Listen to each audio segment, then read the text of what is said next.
Chapitre 4. Avant que mon existence ne bascule dans le cauchemar, je connaissais un réel bonheur. Oh, il n'était pas question de palace, de voyage dans les îles exotiques ou d'innombrables partenaires sexuels, par exemple. Mais j'étais parfaitement conscient de ce qu'était mon quotidien et de ce qu'il n'était pas. C'est une faculté commune aux écrivains. À force de mettre en scène des situations et des personnages imaginaires, de réfléchir aux motivations de nos marionnettes, nous ouvrons un regard de plus en plus lucide sur la réalité du monde dans lequel nous vivons. Certains artistes ne supportent pas ce qu'ils découvrent alors et se réfugient dans la drogue ou l'alcool. D'autres fuient l'absurdité de ce monde en s'abrutissant de films, de livres ou d'autres formes de virtualité. D'autres encore se mettent en retrait de la société. Quelques-uns font les trois à la fois. Pour ma part, j'avais développé une sorte de résignation optimiste. La vie n'était peut-être pas parfaite et de toute manière destinée à s'achever un jour, mais elle aurait pu être bien pire. J'avais la trentaine, j'étais en bonne santé apparente, je vivais dans une France qui n'était pas en guerre et où on s'efforçait de respecter l'humain. J'exerçais un métier qui était également une passion et qui me laissait une grande liberté sur mon emploi du temps. Mes parents coulaient une retraite paisible au bord de la Méditerranée. J'avais plusieurs amis sincères sur lesquels je pouvais compter. Et surtout, je partageais un appartement calme avec la femme dont j'étais amoureux.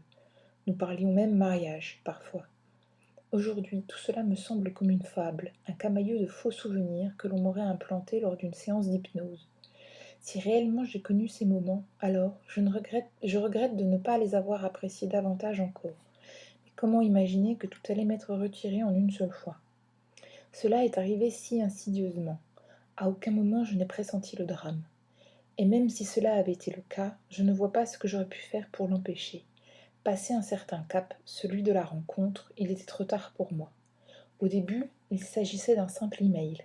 Un courrier tombé dans l'une de mes boîtes au milieu de la pollution électronique des réclames pour le Viagra, les casinos en ligne et les logiciels piratés. Le genre de mail sorti de nulle part et que l'on pourrait supprimer distraitement en croyant avoir affaire à un autre spam. Mais pour mon malheur, j'étais trop attentif ce jour-là. Le message était assez court. Il émanait d'un inconnu qui, après avoir lu et apprécié mes romans, souhaitait me rencontrer pour me dire de vive voix tout le bien qu'il en pensait. Déjà à cette époque, je recevais une dizaine de courriers de ce genre par mois. C'était bien sûr très agréable pour l'ego, mais si j'avais dû à chaque fois répondre à la demande, j'y aurais passé pas mal de mon temps libre. Par ailleurs, je m'étais montré beaucoup plus disponible au début de ma carrière et j'avais parfois eu à le regretter. La plupart des fans sont des gens normaux, sympathiques dans leur démarche et intéressants dans leur passion. J'ai aussi rencontré une brochette d'illuminés et de casse-pieds dont je garde un mauvais souvenir. Entre ceux qui s'invitent chez vous, ceux qui vous harcèlent au téléphone, ceux qui croient dur comme fer que les extraterrestres de vos romans existent vraiment et que vous êtes en contact avec eux, j'avais fini par ne plus prendre le risque d'un mauvais rendez-vous.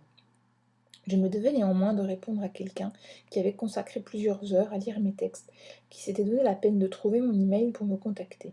Ainsi, en quelques minutes, je lui adressai remerciements, refus polis et date de mes prochaines séances de dédicace, au cas où. Moins de 5 minutes après avoir expédié mon message, j'en reçus un autre. L'inconnu prénommé Georges me remercia à son tour et promettait d'être présent 2 semaines plus tard, dans la grande librairie où j'allais signer mon dernier titre. Ça aurait pu être la fin de l'histoire. Ce n'en était que le commencement. Chapitre 5. C'est déjà le milieu de l'après-midi et je n'ai pas quitté un instant la bibliothèque obscure de Van Helsing. Passant d'un fauteuil à l'autre, de grimoire à écran plat, de carnet de notes à tirage d'imprimante, j'ai été complètement absorbée par mes recherches, mais la faim vient à nouveau perturber l'efficacité de ma réflexion. Cela fait déjà une bonne demi-heure que je lutte, que je me force de l'ignorer, mais les appels de mon estomac sont désormais trop impérieux. Sauter le déjeuner n'était pas une bonne idée. Si j'attends encore, ma mauvaise humeur va ressurgir, et peut-être qu'elle ne viendra pas seule.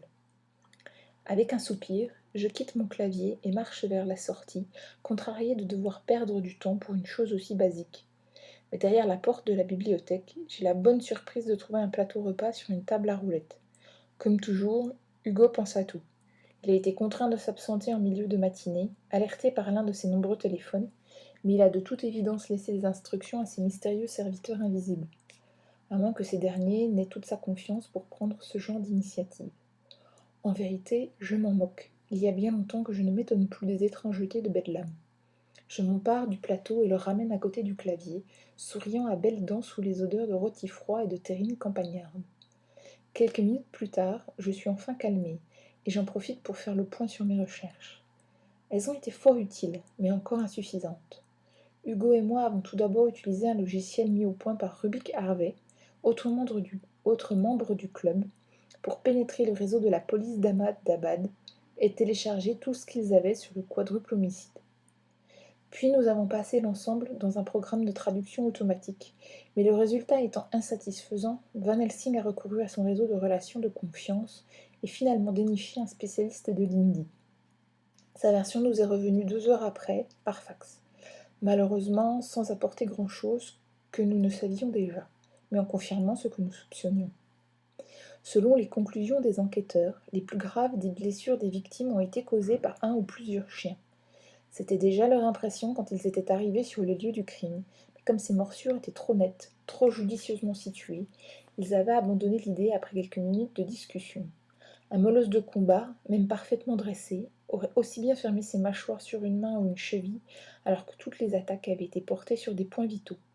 Voilà pourquoi la presse n'avait pas parlé de ce détail, qui n'avait ressurgi que dans le rapport du médecin légiste. Pendant que nous attendions cette traduction, nous n'étions pas restés inactifs. Convaincus d'avoir retrouvé la trace de mon ennemi personnel, nous avons cherché à deviner les raisons de sa présence en Inde, et plus particulièrement chez ce Paresh Bava. L'homme et ses compagnons d'infortune avaient été torturés, probablement jusqu'à avouer un mystérieux secret. De quoi s'agissait-il ? Nous en avions bien une petite idée, et la suite nous a malheureusement donné raison. Rubik, hacker de génie, a également mis au point un système de recherche Internet au fonctionnement identique à celui de Google, Yahoo et autres moteurs, mais dont la particularité est de fouiller dans les disques durs raccordés au réseau. À Bedlam, l'application tourne en permanence sur un puissant serveur, enrichissant peu à peu une base de données unique au monde. Même si les informations indexées n'atteindront jamais le milliardième de ce qu'elles pourraient être, et qu'elles ont besoin d'être constamment rafraîchies. En utilisant ce système, donc, nous avons trouvé assez vite que Bava faisait partie d'un groupuscule intégriste religieux nommé Black Dawn. Lui-même y tenait un grade assez élevé pour disposer d'un nom de code personnel, Lighter, que l'on pouvait traduire aussi bien en péniche qu'en briquet, plus probable. La première phase ne donna rien d'autre, Black Dawn n'ayant jamais pris part officiellement à des actes de terrorisme et se contentant d'une violence dans le discours. Nous avons alors reconfiguré le système de recherche pour qu'il se concentre sur les ordinateurs d'Ahmedabad et de sa région, puis attendu que des occurrences sortent sur Black Dawn, Paresh Bava et Lighter. Suivant mon intuition, j'ai également ajouté uranium à ces mots-clés. Les premiers résultats intéressants sont tombés juste après le départ de Van Helsing. Le disque dur d'un autre Bava, vraisemblablement frère ou cousin de Paresh, contenait une quantité importante de documents sur l'enrichissement de l'uranium et les armes à fission. Ça n'a rien d'extraordinaire en soi, n'importe qui disposant d'un accès Internet pouvant réunir la même documentation en 5 minutes. En revanche, c'est devenu beaucoup plus concret 3/4 d'heure après, quand le logiciel espion a retrouvé des archives de courriers échangés entre Bava et un autre leader de Black Dawn. J'ai passé un bon moment à éplucher cette correspondance pour en retenir l'essentiel. Il y est question d'un voyage prévu de longue date, derrière la frontière toute proche du Pakistan, et d'une cargaison à recevoir d'un contact venu, lui, d'Afghanistan. Les 2 hommes restent évasifs sur la nature même de cette cargaison, mais leur fièvre religieuse est décuplée chaque fois qu'ils évoquent le sujet. Un goût amer me monte soudain en bouche. J'attrape un manuscrit que j'ai si souvent parcouru qu'il me semble le connaître par cœur. Il s'agit d'une version anglaise de l'Edda poétique, bible de la mythologie nordique, si l'on peut dire. Avec l'Edda de Snorri, elle rassemble tous les textes sacrés et héroïques qui nous sont restés des poètes du XIIIe siècle islandais, des textes qui étaient auparavant transmis par la tradition orale depuis des temps immémoriaux. Mon regard glisse sur des phrases 100 fois lues et relues. Ainsi, mon ennemi a désormais les moyens de parvenir à son but. Il a gardé patience pendant des millénaires, ruminant son impuissance, jusqu'à cette ère moderne où la technologie des mortels lui donne enfin l'occasion d'accomplir sa destinée. Je vois mes poils se hérisser et je sursaute, redoutant le retour de mes douleurs nocturnes. Mais ce n'est que de la chair de poule. Elle disparaît et revient chaque fois que je regarde la situation en face. Le monstre que je poursuis a, désormais, probablement rassemblé de quoi déclencher une explosion atomique. N'importe quand, n'importe où. Chapitre 6. Quand j'avais pris place derrière la table couverte de bouquins, dans cette librairie de centre-ville, je n'avais pas imaginé que ça pourrait être ma dernière séance de dédicace, d'autant qu'elle semblait se dérouler de manière tout à fait banale. Assez peu de ventes, plusieurs échanges de sourires et de remerciements avec les lecteurs, mais surtout énormément d'attentes. Lorsque c'était possible, je suppliais ma fiancée de m'accompagner pour tromper mon ennui, mais ce jour-là, ses parents me l'avaient volée pour une après-midi shopping. Je patientais donc derrière le mur de papier que l'on avait dressé devant moi, résistant à l'envie d'ouvrir un journal ou d'épuiser le crédit de mon mobile en appelant n'importe qui. Ainsi, quand Georges se présenta, je l'accueillis avec une réelle satisfaction. Il avait l'allure de monsieur tout-le-monde, la soixantaine grisonnante, petite calvitie, lunettes démodées et ventre débordant du pantalon.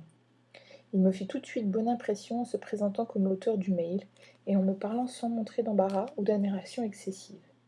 Bref, nous discutions de manière naturelle, sans nous sentir obligés de jouer aux fans inconditionnels, ce qu'il n'était pas, ni à l'écrivain érudit connaissant tous ses classiques, ce que je ne serai jamais. Après quelques échanges de banalités sur mes romans, quels étaient nos préférés, quelle couverture était la plus jolie, ce genre de choses, Georges m'avoua qu'il était moins accroché par mes intrigues que par mes personnages. Selon lui, mon succès était dû avant tout aux qualités de cœur dont je parais mes protagonistes, et qui faisaient d'eux des sortes de chevaliers modernes. Je plaisantais en rappelant que mon dernier héros n'était qu'un informaticien bien éloigné de Lancelot, mais l'idée était nouvelle pour moi et malgré tout plaisante. La conversation s'était donc poursuivie, de plus en plus agréable. Après un temps, Georges finit même par me confesser qu'il n'était pas friand de techno-thriller. Il était tombé sur mes écrits par pur hasard. Lui ne jurait que par le légendaire et la fantasy, ce qui me fit aussitôt tiquer, il en faut bien pour tous les goûts. Il avait toute une théorie sur l'influence des plus anciennes histoires du monde sur nos sociétés modernes. Théorie à laquelle je n'adhérais pas, mais qui était très intéressante à écouter. En particulier, il mettait en avant la mythologie nordique, que l'on résumait à tort à des aventures de vikings et de valkyries tournant autour d'Odin. Georges semblait se faire un point d'honneur de me montrer que cette ancienne religion était bien plus riche et profonde, et qu'elle avait été honteusement déformée par le temps et les récupérations du christianisme. Je n'avais aucune idée sur la question, tandis qu'il en semblait un spécialiste, aussi me contentai-je d'acquiescer régulièrement. Enfin, il annonça avoir retrouvé dans mes romans l'esprit de noblesse et de poésie des anciens hommes du Nord. Ça me semblait un peu tordu, mais j'avais déjà reçu bien pire compliment après tout. La séance de dédicace tirait peu à peu sur sa fin. Aucun autre lecteur n'était venu interrompre notre discussion. Le temps avait viré à l'orage, et on n'achète pas de livres quand il pleut. Georges discourait toujours de la force des textes des Eddas, mais je le sentais de plus en plus nerveux, sans raison apparente.